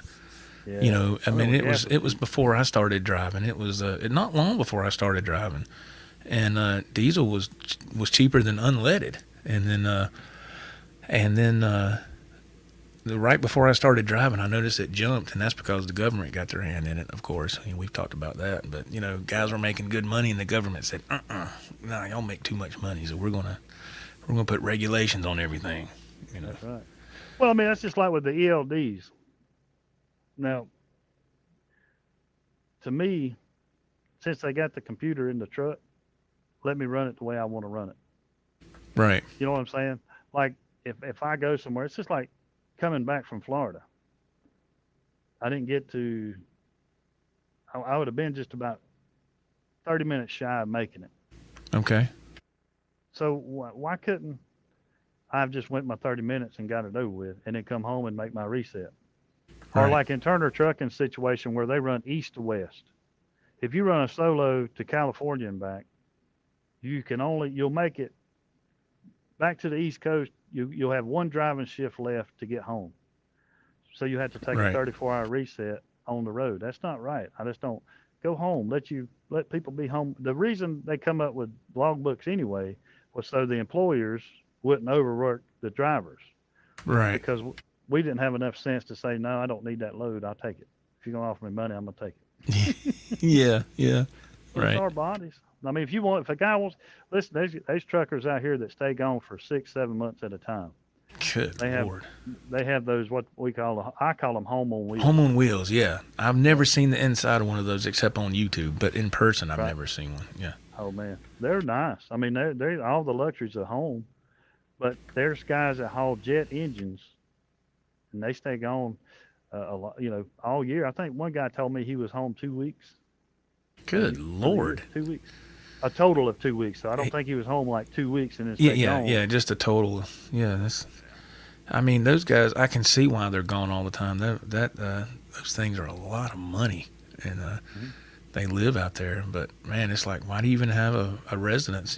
You're not going to be there. But I don't know. Maybe some of them don't. Maybe some just have a PO box or something. And that's it. Yeah. I don't know. But It's yeah, like that. living in Go ahead. I'm sorry. What? no, you're right. Just living in out of the bag. Yeah, that's there's some YouTube channels I've watched where they what's that one channel I used to watch him, and I got burned out on his channel because every other word he says is brother. Every other word he says brother. Well, how you doing there, brother? Yeah, I can't wait. Thanks on, for brother. the interview, brother. I was like, good Lord, man, can you please stop saying that every other word? But All right, so sister. you know what channel I mean, and the good. I mean, I'm sure he's a sweetheart of a guy. I've never met him, but when he says that every other word, it drives me crazy. I can't help but I'm like, dude, please, But not Hulk Hogan. Yeah, Not there you Hulk go. Hogan. No, it's That's what I not. was thinking. Come here, brother. It's not the Hulkster. No, this is a trucking channel on YouTube. But he's a nice guy. But he interviewed somebody one time. They had one of those house on wheels, and they let him come in and he was at the truck stop, man. And he's like, "Can I check? Can I film the inside of your truck?" And the guy was like, "Sure." And I was like, "Good Lord!" And but they showed it, and it was nice, man. But I was like, I hate to see how much this thing is. Good Lord, I hate to see what the payments would be. I think there's somewhere like $400,000. I wouldn't be Well, shocked. I mean, Let me say there was $400,000 years ago. They're good probably Lord. doubled that now because of the whole COVID ordeal and everything. Oh like that. yeah, everything skyrocketed now. I mean, it To was buy high this then. truck, yeah, I think to buy this truck now without chicken lights and everything on it is somewhere around 240,000. Good Lord. Now you got yours custom made at the Peterbilt shop, right? I mean, you called in what you wanted, and you went and picked it up from the Peterbilt factory. Well, yeah, we got it from the factory. Now I didn't get to get it exactly like I wanted. Okay. You know what I'm saying? But it's pretty close, right? Like there's Right. just a few things I would have changed, but it was one of them rush up things where, hey, this is the last. I've got one of the last original dashes, and Oh, with all the wow. gauges. Oh, I didn't know reason that. yeah, the rest of them are now they're like box. It's like a little TV screen that you put all your gauges in it. which Yeah. they're growing on me. I got a buddy, that guy Jack 325. He's got one, but that guy, man, he makes his. Now you talk about specking out trucks and make them look good. He does it. I mean, he's just got a knack, and that's what I told him. I said, man, half the stuff that you got, I ain't never thought about in trucking. But Right. he does a great job. But I'm learning. I'm still learning, man. The guy told me that one time too, man, in truck driving school. He said, hey, if you ever feel like you know everything in trucking, stay home. You're gonna hurt somebody. That's true. He told me. Yeah. Yeah. And I still, to this day, I don't understand what he's talking about. I know nothing. Yeah. I don't either. I don't claim to know anything, because once you claim that you are an expert or you know everything about something, Yeah. that's the wrong thing to do, man. That's right. That's Well, that's I lean on them guys like Jack that's got the years of experience. You know what I mean? Yes. And it's just like with yeah. Turner Trucking, I rely on people that I can call and say, hey, I got this. Or, any other trucking company. I got a buddy, Ken Jackson, that lives down in Georgia. My buddy Scott that's there in Spartanburg. There's certain people, you can call and talk to. My buddy Joel. Just Yeah. different guys that are in trucking that you just kind of can say, hey, man, you ever done this? And Right, they kind of right. set you straight. I have noticed that trucking's, like when you pull in a truck stop, some people will see that you got a nice truck, and so they try to make it complicated for you to get around. Does that make sense? Yeah. Oh yeah. Like this one guy, he was kind of parked kind of funny one day, and I said, hey, man, would you mind moving? Like, can you back up just a few more feet just so I can? He said, hey, man, you shouldn't have bought a truck that big. I was like, yeah, you shouldn't be worried about it. You know what I mean? But That's just right. little stuff like that. That's right. Yeah, Yeah. that's it. Just That's little it. stuff Yeah. like that. I can't stand to know it all, man. I can't. I can't stand Well, that. Yeah. There was a guy told me in the tag office one time when I was getting my tag renewed. He's like, man, I hope you ain't got one of them nice trucks. And at the time, I mean, I had that Kenworth. It was nice, but not Yeah. what he was talking about, not show quality, I guess. But he said he had a nice truck back in the 80s, and the guy come up beside him and just went down the side. I was like, dang, why would he do that? He said he just didn't like me having a nicer truck than him, I guess. I was like, golly. Well, that's messed up. I haven't run across that yet, thank the Lord. Yeah, that's crazy. Well, the trucks you've owned, they've been awesome, gorgeous trucks, man. And I can tell you are a driver who takes pride in his ride. I've always been able to tell that. Yeah, I think everybody should, man. I mean, even if you're driving a Volvo or, something with duct tape on it, I guess you should have pride. Duct tape. Oh yeah, I would. If it was me, I would, because when it's your truck, it's a different ball game. Your mindset is different, I would imagine. I mean, it's. Well, if you'll notice, there was a guy that worked with us at Pitt. He was an over-the-road driver. Mm-hmm. But his truck it had lug nut covers. He had center caps. I knew you were talking about. Yeah. The inside of his truck was real nice. Yeah. He had the blue lights shining down off. Yeah, the LED lights. Yeah. All that stuff. I mean, so he's the guy that you would kind of levitate to think, man, he's one of them experienced truck drivers. But he took care of stuff. Yeah, that's right. Yeah. And he is. See, it wasn't all bad at Pat, but. No, he's retired now. He retired, I guess about a year ago, close to at least, I think. And yesterday was his birthday. As a matter of fact, I saw that on Facebook. I was like, wow, I didn't know it was his birthday. But Getting a little younger, ain't he? yeah, but it's there's something I've always been fascinated with truck driving, and I'm proud to be a trucker. I really am. And there's just, I don't know, man. It's so much different.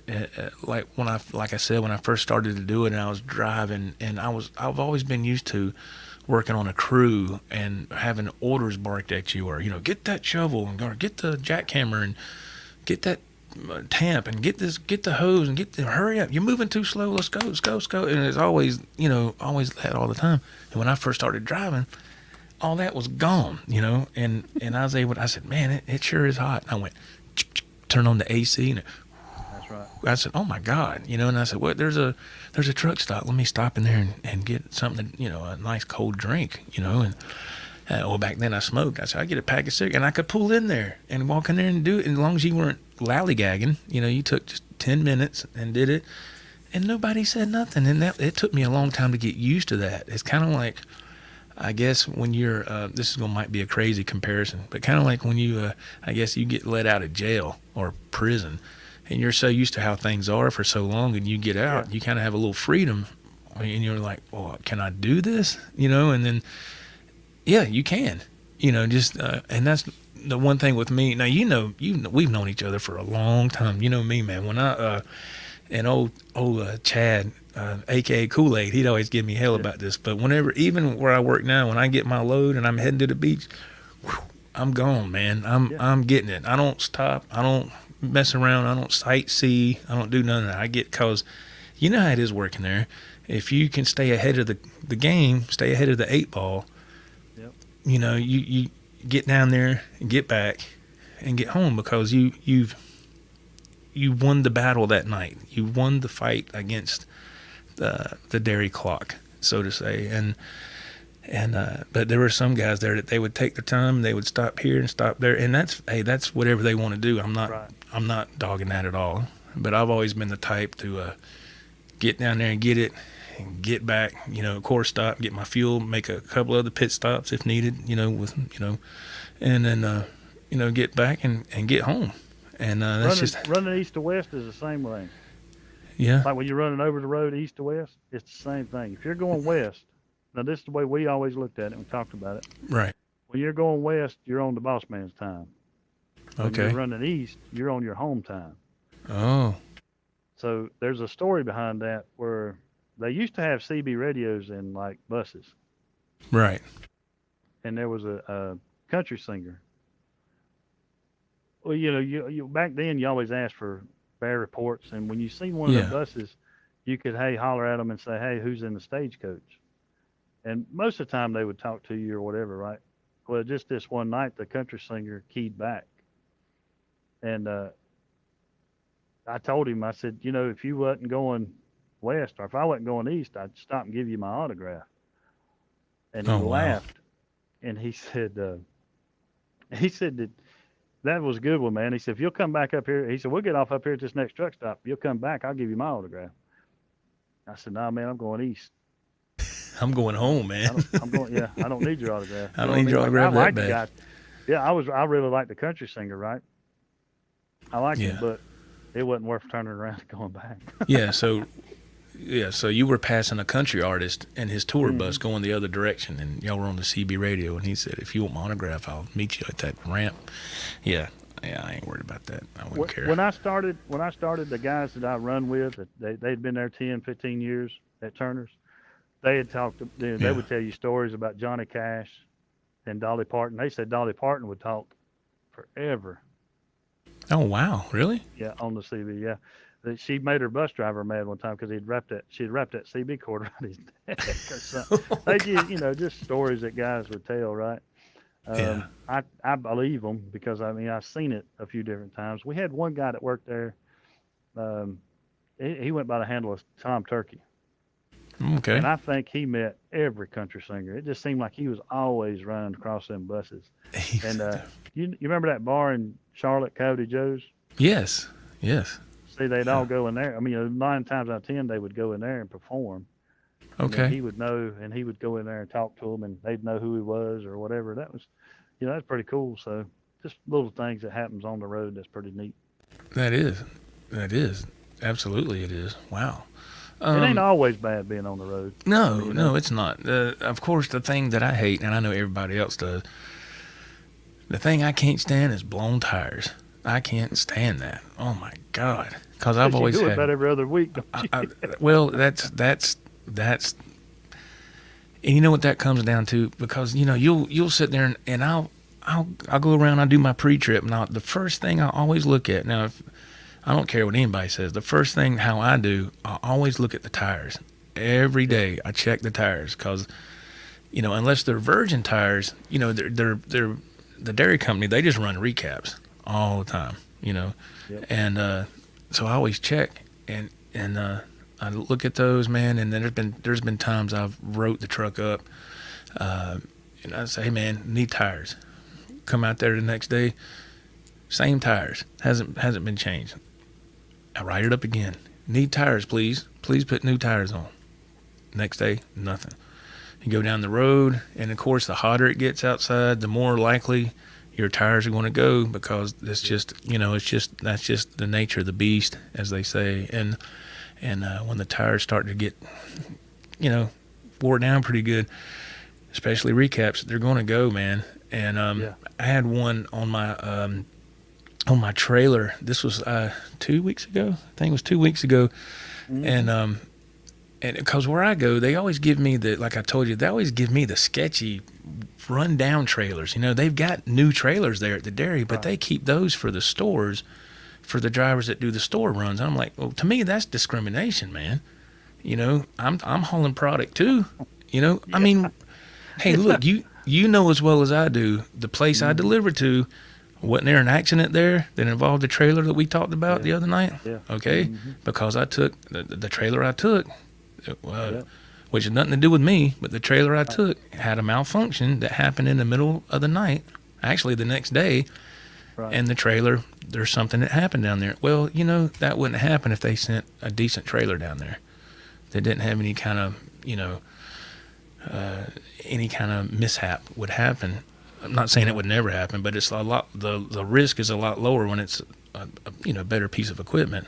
But anyway, I was going down to my destination a couple weeks ago, and I was on 20. And when you're on 20, going through close to Bishopville and all that, it's just nothing but one bridge after another, and your truck will just hop when you go over these swamps and all this other crap that's out there.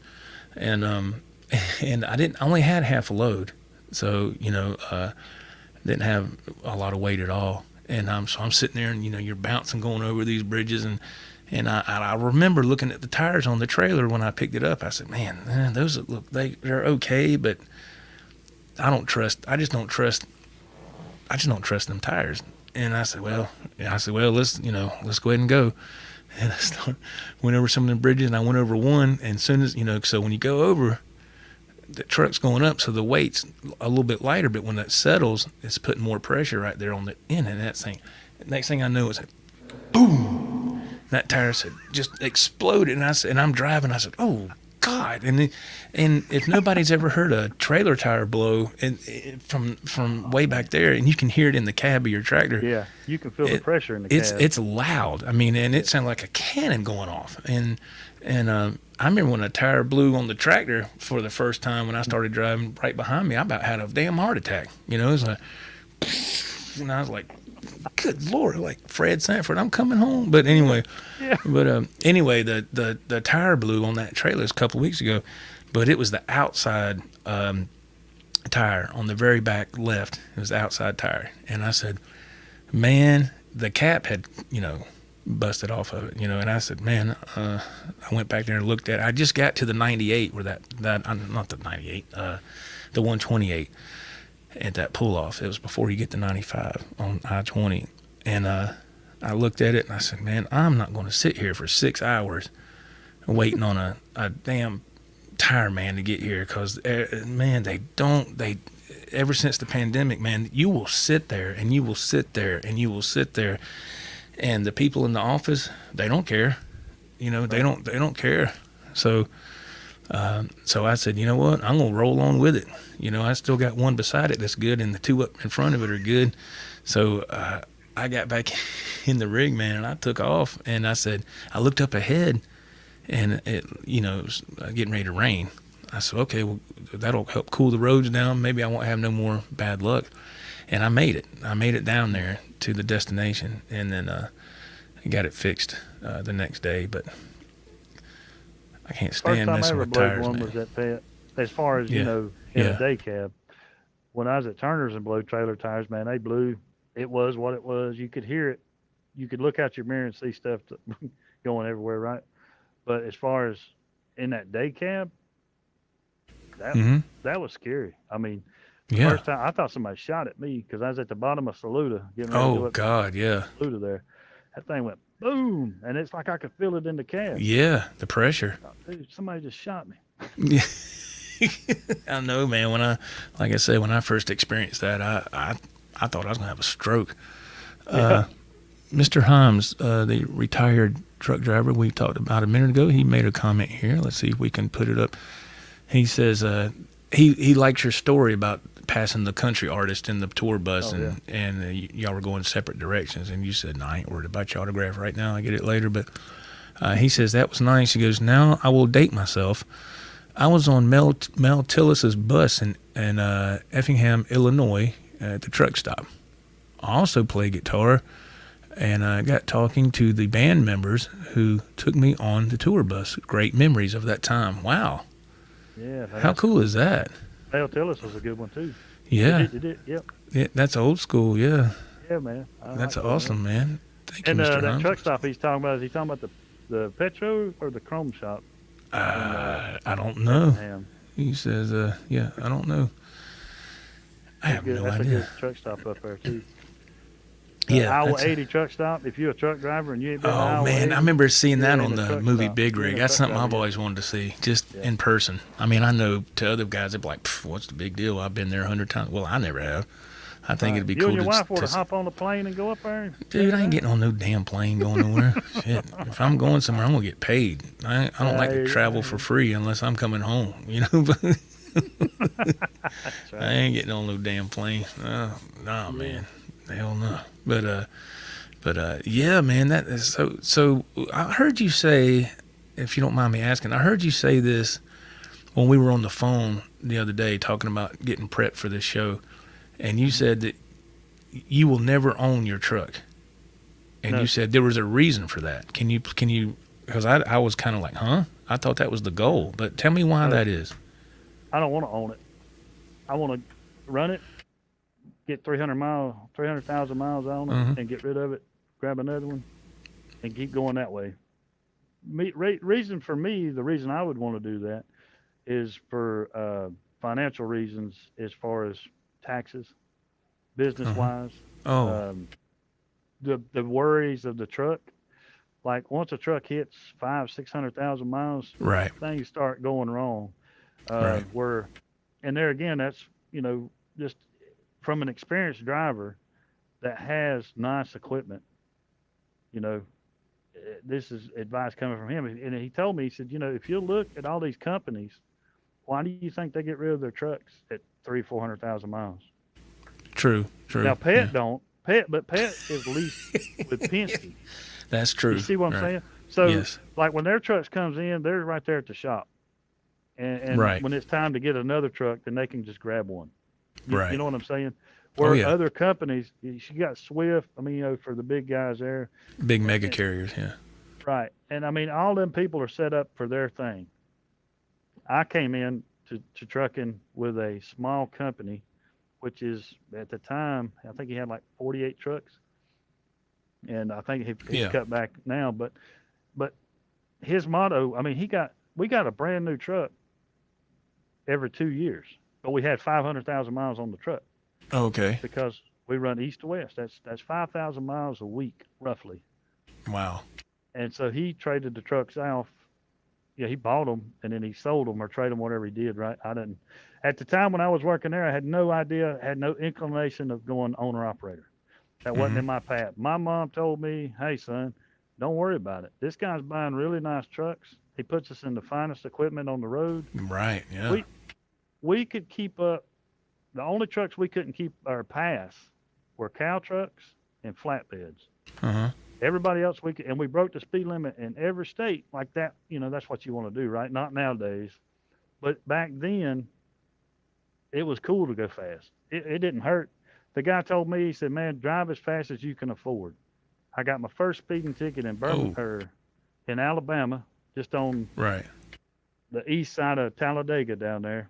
I'd run the front door all the way across Louisiana, Mississippi, and got into Alabama, and everybody started jumping off there in Lincoln, Alabama, going to the truck stop. So nobody told me the bear flipped around and come back and got me. Oh, man. Yeah. And then another driver got to laugh and said, I know they'd get him. The only reason you knew that's because you wasn't going to say nothing, right? You were scared. Oh, man. But I got pulled over. I got that ticket. It was $125. Oh, man. When I was looking at that, I was like, well, I can afford that every week. So it didn't bother me. Oh, The one that hurt man. was in California. I got one in California for 75 and a 55. And to this day, I think that highway patrolman's still laughing because he Oh, come up to the door and he says, "All right, driver," said, "the airplane got you." And I went to looking like, "Where's the airplane? How's he got me? How did he get me?" oh, Californians wow. are different. They're just different, man. So anyway, that Yeah. was my lesson on that. Is like he said, I said, "What do I do?" He said, "Well, if you don't hear nothing, don't worry about it." Dang. At the time, my ex-wife, we were, going through our divorce thing, right? Well, she didn't tell me I got the info in the mail, Oh, no. so I had to go through some more deals on that. It cost me $675. Now that one Oh, hurt. man. I didn't get any more speeding Wow. tickets in California, but No. Heck um, no. it's just, and that's kind of what, to be honest, that's what got me addicted to trucking was to Right. be able to go out there and enjoy. Yeah. Like I said, you could have fun with drivers. Everybody would laugh and cut up. We would pick a fight just to stay awake. You know what I'm saying? Like, On the CB, yeah. Yeah. how many's heard of this? Yeah. You would get on the CB and you'd say, "Hey, anybody want to buy a 13-inch manual color TV?" And then somebody would bite on it, right? Yeah. And you say, "Well, I'll throw in the crayons for free because it's like a coloring book." And just stuff like that. Hey, who is everybody okay in that wreck? And they'd say, "What wreck?" I said, "The one you're driving." Everybody would just laugh. Everybody about it, riled right? up, man. Yeah. Oh, my But you would God. stay awake. You could Yeah, stay you awake. would. You would Uh, get that adrenaline running, yeah. boy. And that was the thing about Turner Trucking is we run the front door for a lot of people Yeah. because there was always like two or three of us running together, but we just had a good time. It was Yeah. good family. We was like a big family. So when I went to Pet, that's not a family. No. Them were some babies that. That's just a company. Yeah. Yeah. Well, I mean, but the union, and that's nothing against the union, right? It's not like the union wakes up one day and says, "Hey, we all want you to be crybabies and we'll fight Right. for you." But Yeah. I mean, one of the biggest rules about Pet was you had to work every Saturday. Still that way now for all the Well, new guys. Yeah. yeah. So Yeah. whenever it was me, like I didn't mind because I worked on Saturday. I mean, I left Saturday at 2 o'clock and be sitting in L.A. Monday morning at 3 o'clock our time. Which you back that up 3 hours. That's 12 o'clock out there. So we always got 7 or 8 hours sleep. We Yeah. run double Yeah. bunks. So for them people that don't understand what that works out to be, nobody slept in the same bed together except for my wife when she run team with me. Right. Saying. There you go. We had a Right. top bunk and a bottom bunk. Right. But we always got plenty of sleep. We got up the next morning. We worked together and got the loads off. I mean, we just, Yeah. Yeah. well, like I said, me and the guy I rode with, we wanted the most loads possible. And I think we done 15 loads one week. And when Uncle Sam got through with us, he made more money than we did. So Mr. Popcorn was a genius. So he calculated how many loads we really needed before we went into a different tax bracket. Oh, that is good. There you go. And so, yeah, he looked after us like that. See, I didn't have that fun at Pet. No. Pet, No. like I had, if a guy got Saturdays off, then the guy, the senior driver, which he wasn't even at the top of the game. You know what I mean? Well, we had 25 drivers, I think, when At the when I was time, there. yeah. Yeah. Right. Yeah. And so this guy was like not even close to number one, but that's his main goal in life. And I don't Yeah. care if I get $1 million, as long as I can be number one at Pat Dairy. I thought, gee whiz. But anyway, he stopped me one morning. He's like, "Hey man, who you got to sleep with to get Saturdays off?" I said, "I don't know. I sleep with my wife. What you talking about?" You know what I mean? So, There and you when I go. thought he was just joking with me, right? But then after a little while, they got serious about it. And that's when I really started going, man, this ain't for me.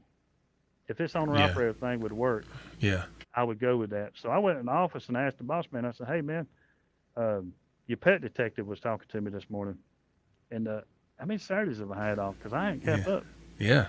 At the time, I didn't think I had but one or two. One of them was a funeral. Wow. So when I talked to the other guy that was working in there, he started looking it up. He said, "Hey, Rick," he said, "you only had 3 this year." And I think that was in September, October, something like that. Wow.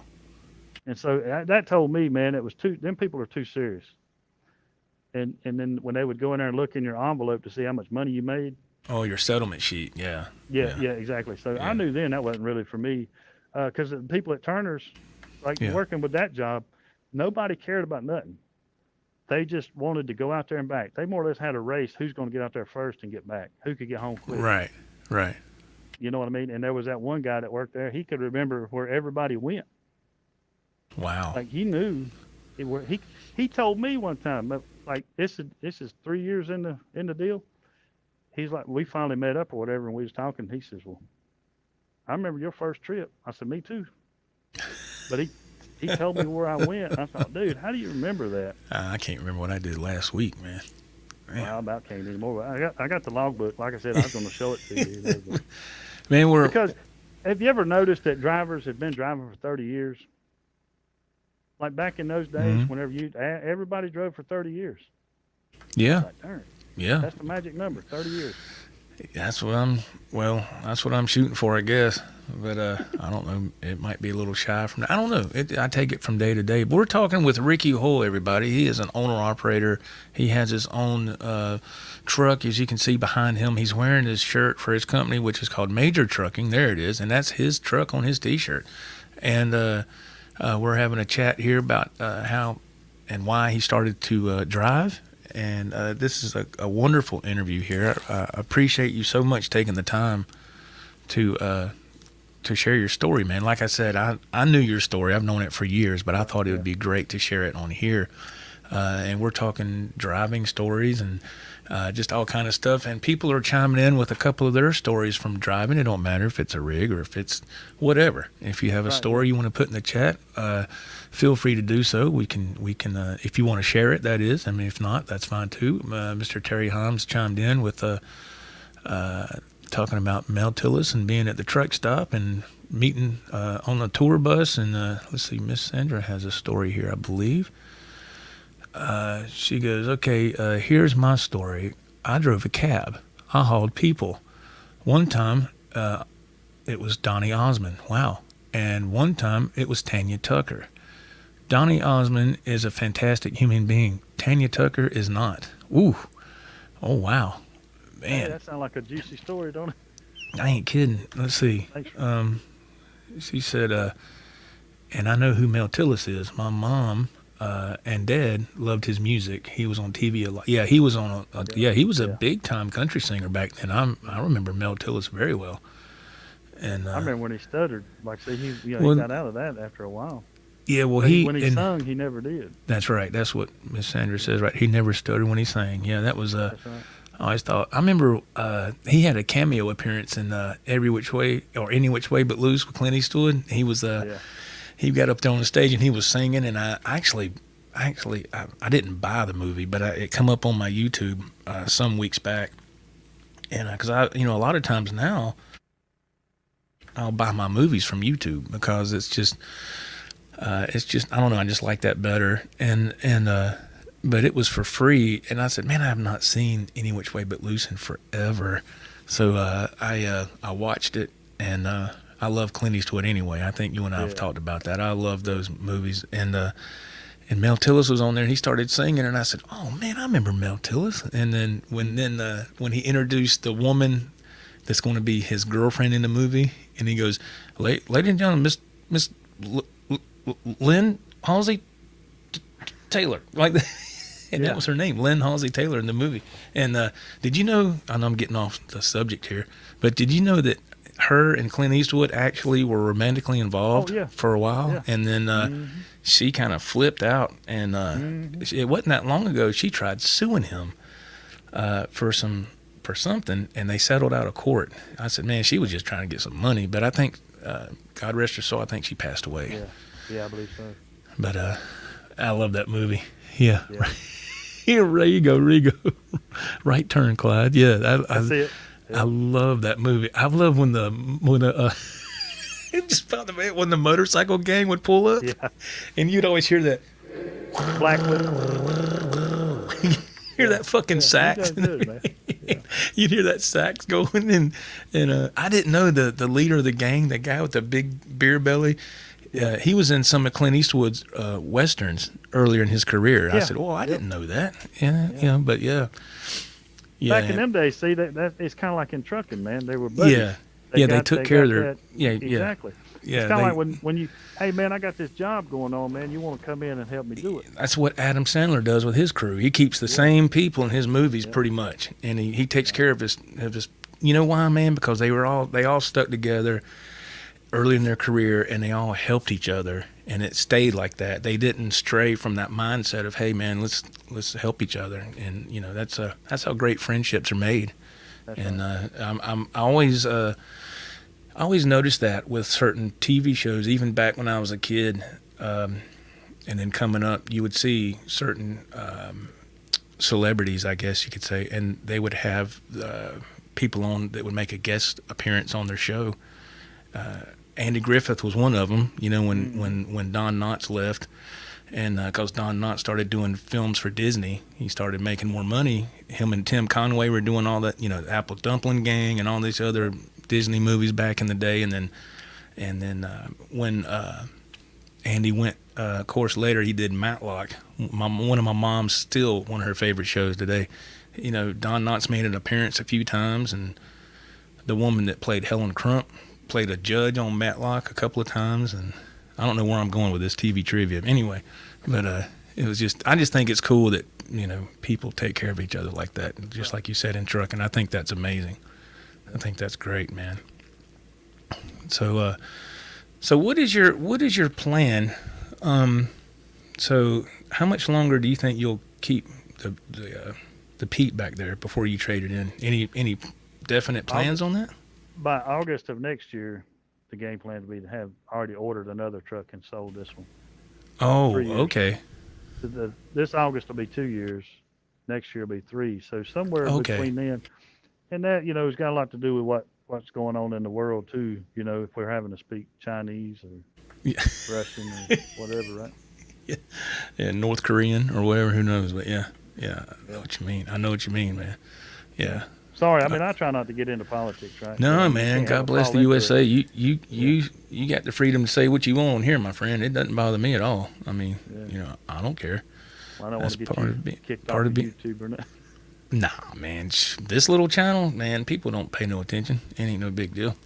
But that's awesome. Well, I wanted to thank you for having me on here too, man. Oh, dude, it's my pleasure. Thank you for taking the time to be on here, man. I always knew this would be a fun interview. I hope I can do this again with if I can get a hold of a couple other drivers.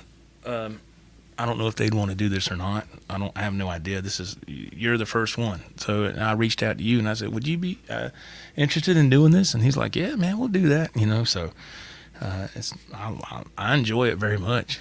And since it's on YouTube, it's something that you can go back and watch. It's something that Dylan, which is Ricky's son, he can go watch anytime. And, it's I just think it's cool. It's a good documentary kind of thing, I guess. It like is. What you told me one time before. Yeah, See, I'd like to do that with my truck, but I got to looking, man. Everybody that does YouTube and trucking, they usually go out of business. You ever notice that? Yeah, because I think that their focus is more on something else. You know what I mean? I think their focus is not quite where it should be. I think they're more about wanting to be some type of celebrity.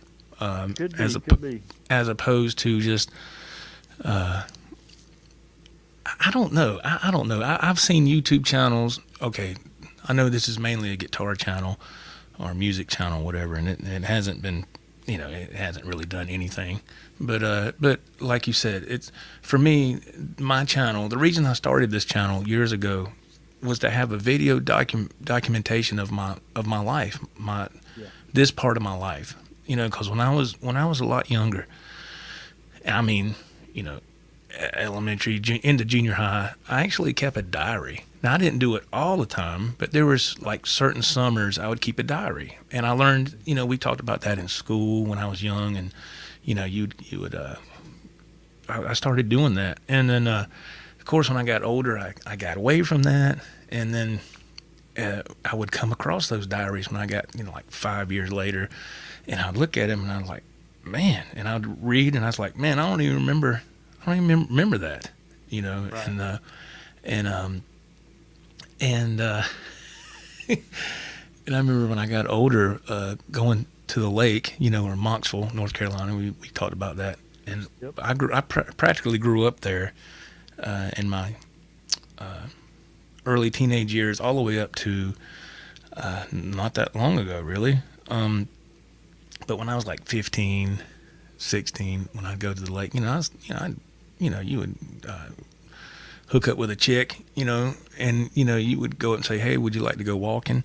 You go walking, and you start, talking, and then during that course of that summer, you would mail letters back and forth to each other. And I used to keep some of those letters, and I'd forget about them, and they'd be in my desk drawer. And I'd look, and I'd say, "What the hell is this? Oh, this is from that one girl I was seeing," and I was like, "I think I need to get rid of these." And of course, that was when I was still in high school, Right. and because your girlfriend would come to the house, and she would see, "Well, who is this?" "No, that was from 5 years ago." "Well, why do you still have it?" "Oh shit, I don't know."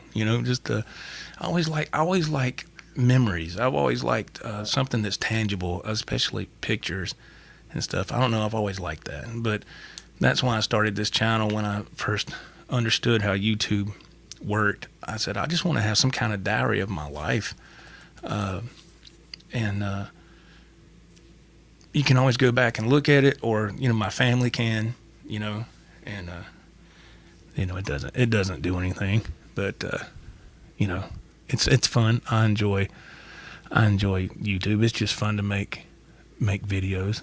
Hey, there's Trucker Todd. Mr. Trucker Todd, what is going on? Trucker Todd was kind enough to have me on his show the other night, Friday night. Thank you, Mr. Todd. I appreciate you letting me be able to do that now that I have this setup situated, and hopefully I can get back on Trucker Todd's channel again and actually play some music. That was the plan, and I didn't realize that I was the one that was screwing everything up for everybody until I did some research last night, and I said, I didn't even know that was even happening. Let's see. Miss Sandra chimes in. She goes, I started my channel for my grandkids. After I'm gone, they will always be able to hear my voice, see my face, and learn from me, maybe, through stories and images. That's right. That is exactly right. And that's what I love about this age of technology. It's really cool.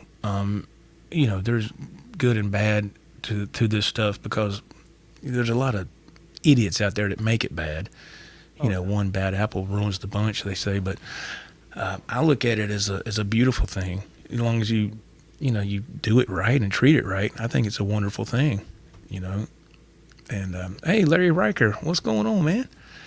Larry is a very, very kind person. He moved from I want to say Jersey, and he's in Simpsonville now, so he's not far from here. And we've been meaning to hook up and meet up at Guitar Center. Larry sent me a really nice email last night, and so I hope that we can meet up at Guitar Center sometime. And we were supposed to do that before. It was last summer. We were getting ready to try to line something up, and then that's when I had to have those surgeries, and so I was out of commission for quite some time. Yeah. Man, let's see here. But, man, yeah, we've been on for, an hour and 38 minutes. It does not seem that long. I thought maybe just for an hour. That's great. Ricky, I don't want to hold you up, man. I know you probably want to enjoy the rest of your night. And okay, you're gonna hold me up. yeah, there we go. But or when are you heading back out? Tomorrow or Monday? Tomorrow night. Yeah. Tomorrow night. Yeah, me too. I'll be back out. I'll be My goal is heading. to go to church every Sunday, and then leave from there. I can go do what I need to do. But I think next weekend, man, I'm gonna take a break. I'm gonna try to be done by Friday. Yeah. Um, Yeah, that's awesome. That's so yeah, since you're I know you got to turn right around and leave back out. So are you going back down south again for another load? Actually, I'm going to the coast. Oh, Toward Raleigh. Yeah. Oh, you're going that way. Okay. Okay. Yeah, I'll be tomorrow being Sunday. I usually go in I usually go in an hour or so earlier than normal. Plus, tomorrow being Sunday, I have to start filming for next week's episode of Trucker. If nobody's not familiar with that, I just started season 2 of Trucker.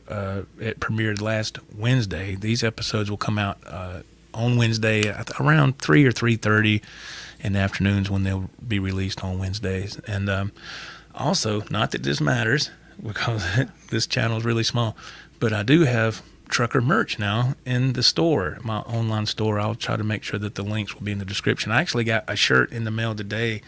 It's just, it's got the Trucker font on it, and I haven't taken it out of the bag yet. I got it from my merch store, and I said, man, and I meant to wear it tonight, but I just didn't feel like messing with it because it's brand new. They're in the bag. It's been freshly printed, and they have a when you got your shirt, they have kind of a smell to them from when they're freshly printed. So you need to take them and wash them and dry them, and then Right. So it's just from the print shop. So, but yeah, I got Trucker merch now, so that's cool. If anybody wants to, I had somebody ask me about supporting the channel, and I said, man, I don't ever push that stuff. Here and there I might say something about it, but if you want to do that, and I don't expect anybody to, but if you want, just look in the links in the description. If you want some merch or whatever, all that stuff's down there. Feel free to just take a gander if you want to. But yeah, man, so it says here, Ms. Sanders says, Ricky, thank you for your time and stories. This was great. You did a great job. Yes, you did, sir. Well, thank you. Absolutely fantastic, man. That was a. Sorry, I didn't get to have everything ready like I was wanting to. No, dude, you did phenomenal, man. I mean, I didn't know you was going to be at the shop. Hotline out. We got a church hotline out on Thursday nights. You could, you go in there and the guy's preaching and stuff. I was going to give that to you, kind of like what Jack, he got me in on that one, which is cool for truck drivers because you can't be home every week, right? Yeah. So at least you can get the word on Thursday night through the church phone line. I'll give it to you, Joe. You can put it out there, 'cause Sure. like I said, I was in a rush, man. I didn't get to. That's okay. Going like that. But if this kind of gets to be successful, dude, I got you some numbers that some guys would probably be happy to get on here and do this with you. That's fine. Yeah, I mean, it depends on the person's definition of successful. I think just by being on here and talking to somebody, to me, that's successful. I'm not looking for. I've never looked for any kind of big thing on YouTube as far as financial thing. I don't, because it's just not going to happen. Not with me, it's not. It's just not. It'd be nice, but I don't. I got a job, man. That's me. Driving is how I make my living, just like you. But I was just thinking though, now when you quit smoking, the extra money, did you buy some guitars with it? Yeah, man, I'm telling you that. Like I said, good. I like how you got that set up, brother. Yeah, thanks, man. Yeah, this one right here. Let me present myself. Let's see if I can bring it. Let's see. Yeah, okay. Now this is a Bumblebee tribute model from Eddie Van Halen, Right, and that is his famous.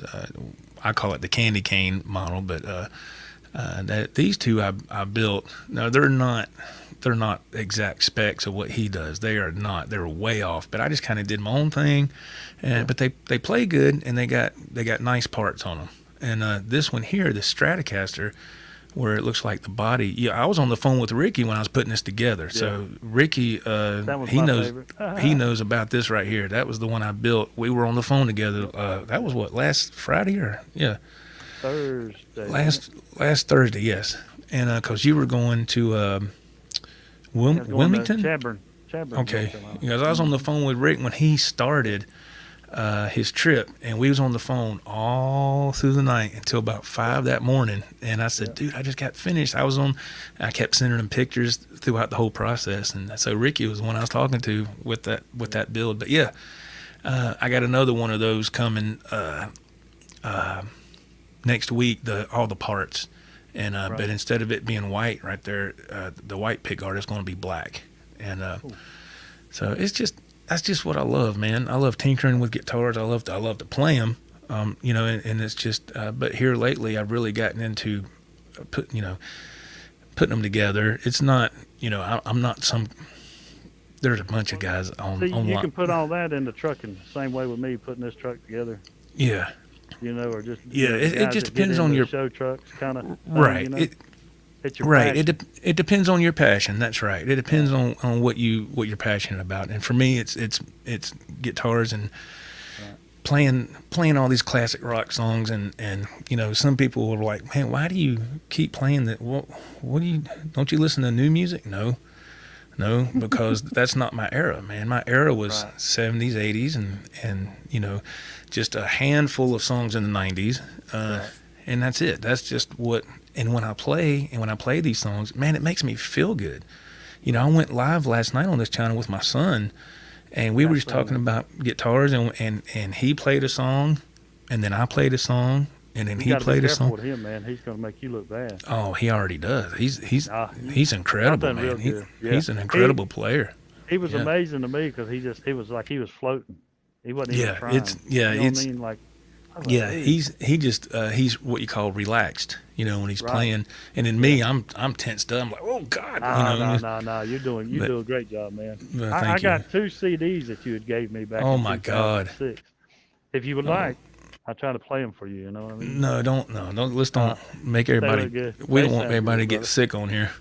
And see, I appreciate you hanging on to it, but man, those songs are old. If I heard those songs now, I'd be like, oh my God. That's oof. But it was just where I was at that time, And making music is and technology. I didn't have the stuff I have now, and it was just a blueprint of my life at that certain time in my life. Trucker Todd, he says, last night, man, that was a great show with your son. Thank you, Trucker Todd. Thank you very much, man. Thank you so much. Thank everybody that chimed in while we were talking to you. Yes, thank you, everybody. Charlie S., he's always supported the channel. He's always been in the chat, and I've always appreciated it. He says, I wish we could bring back the 70s and 80s. Man, me too. Man, you're getting older when you look on Facebook and people put pictures up from like Christmas catalogs or the old Sears catalogs, whatever. When you was a kid, like what they call it, the wish book, Christmas wish book or whatever. Remember that? And I say, oh my God, I remember when my mom would get those in the mail, because the catalogs back then, when you got them, they were like a phone book. They were thick. Right. And I always get it and flip to the toy section, and she'd give me a pen. She goes, now circle what you want Santa to bring you, but don't go crazy. Shit. I sit there and go, I was circling all kind of stuff, and I give it back to her, and she said, now what did I tell you? And I said, well, in case Santa can't get this or make this, whatever, he can get this. Here's my choice 1, choice 2, all that stuff. And now it's like, you don't even see those things anymore. Now everything's on your phone, and it's just different. It's just different. Google. Yeah, I have to do Google a lot because I can't remember nothing. I have to do that a lot. I couldn't do that, but oh man. So all right, my friend, Rick, stay where you're at. We're going to sign off here, and I have some final words with Rick off the air before he goes in. And I want to thank everybody for being here. Thank you for participating in the chat. Thank you to the moderators who took time to be in here and take care of everything. Thank you for putting in the links. I really appreciate it so much. I really, really do. And until next time, my friends, keep it in the road. And as what's his name says, stay cool on your stool. And I stole that from him. And we'll see you next time. Thank you. Bye-bye. See y'all.